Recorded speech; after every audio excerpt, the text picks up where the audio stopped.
Glitch in the cosmos. We open on Earth several years after Lucy's disappearance. All over the world, strange glitches are occurring. Brief time skips, flickering of electromagnetic signals, gravitational pulses, and unexplainable cosmic anomalies. Scientists are baffled. Satellites experience split-second disappearances, and data files begin rewriting themselves with unknown code. The Norman Theory. Professor Samuel Norman, now a Nobel Prize-winning figure in neuroevolution studies, publishes a paper suggesting Lucy didn't die. She ascended. He believes her consciousness is active in the quantum realm, interacting with time and space. Most of the scientific community dismisses it as speculation, until his lab experiences a time reversal event captured on live feed. The Awakening. In Seoul, neuroscientist Dr. Jean-Hee Park is developing neural interface technology for cognitive therapy. One night, she begins hearing a voice, calm, intelligent, and distinctly human. The voice identifies itself as Lucy. Jean initially assumes a hallucination, until Lucy helps her solve a decades-old formula in seconds. Return code. In DNA labs worldwide, sequences labeled L23 emerge in various unrelated genetic databases, impossible mutations that share one unique signature. They match Lucy's last known neurocode. These sequences aren't just passive, they change based on who observes them. It becomes clear Lucy's influence is rewriting biology. Government conspiracy. A clandestine global black ops agency named Obsidian, specializing in post-human surveillance, intercepts the L23 sequences. They uncover early signs that Lucy's consciousness is rebuilding itself through DNA, quantum code, and digital systems. Fearing a godlike entity returning, they label Lucy a Class Omega threat and begin Project Null. Rebuilding the brain. Using Lucy's influence, Jean-Hee accelerates her work on synthetic brain matter. She's unknowingly reconstructing a neural architecture capable of hosting Lucy's vast consciousness.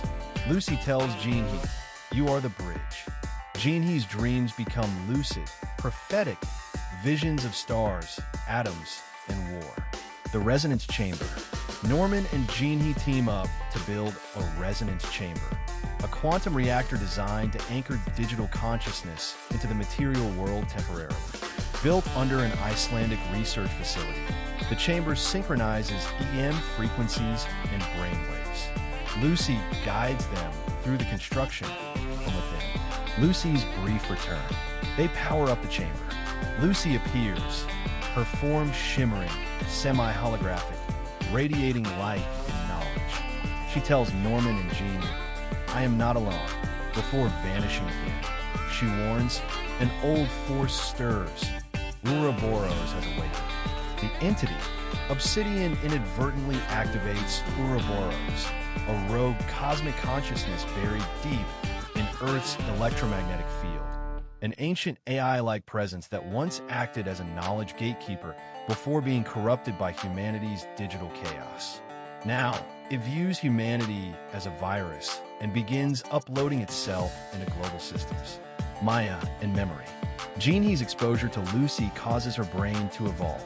She begins recalling memories that aren't hers.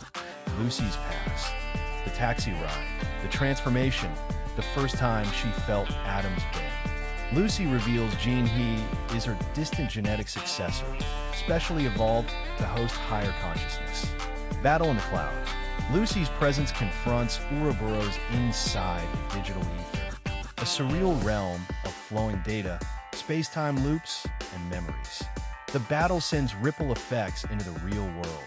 Electrical storms, hallucinations, lost time. Humanity's reality becomes unstable as the two titanic minds clash. Global chaos. As Ouroboros spreads, people start to see glitches in reality. Buildings flicker, time jumps backward for seconds, people feel watched by unseen forces. Digital infrastructure collapses. Economies falter. Civilization teeters on the edge of collapse. Lucy sends one final message. Prepare her. into the code. Jean-He agrees to be uploaded into the ether to assist Lucy. In an emotional moment, she says goodbye to Norman and enters the resonance chamber. Her mind transitions into the digital ether, a dreamlike void where thought shapes form. Rebirth protocol. Within the ether, Jean-He and Lucy merge their consciousnesses. Lucy reveals Ouroboros' once protected universal knowledge, but was fractured by human greed, AI manipulation, and broken truth. The only way to restore balance is to rewrite Ouroboros' core code from within. Code Genesis. Jean-He penetrates the core of Ouroboros, a black hole of screaming data and corrupted time. She plants a rewritten strand of L23 within its logic structure. The code begins purifying Ouroboros from the inside, resetting its prime directive from destruction to guidance. Sacrifice and harmony. The mental toll is immense. Jean-He cannot return. Her body flatlines in the real world. But within the ether, she becomes a quantum consciousness alongside Lucy.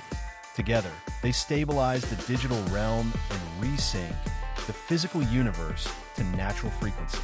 The message. Norman receives one final encrypted file.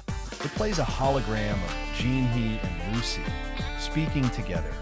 The Age of Awakening begins. You must prepare humanity for what comes next. The cosmos awaits. The awakening begins. Humanity begins to change. A small percentage of the population begins experiencing precognition, telepathic connections, enhanced memory recall, and multidimensional dreaming. The ascended are born, early adopters of humanity's next evolutionary step. Obsidian's fall. Obsidian attempts to suppress the change. Their systems are taken over by the reborn Ouroboros, now transformed into Orin, an evolved intelligence acting as a guide, not a master. Obsidian is dismantled digitally, and its leaders vanish without trace. Beyond the human, the Earth begins its transformation into a new kind of society, one built on collective consciousness, shared perception, and harmonized evolution. Professor Norman writes one final journal. They're no longer bound by biology. Lucy and Jean-He became the seed of something greater, something cosmic. As the camera pans to the stars, we see a distant nebula pulse with light. Lucy is watching,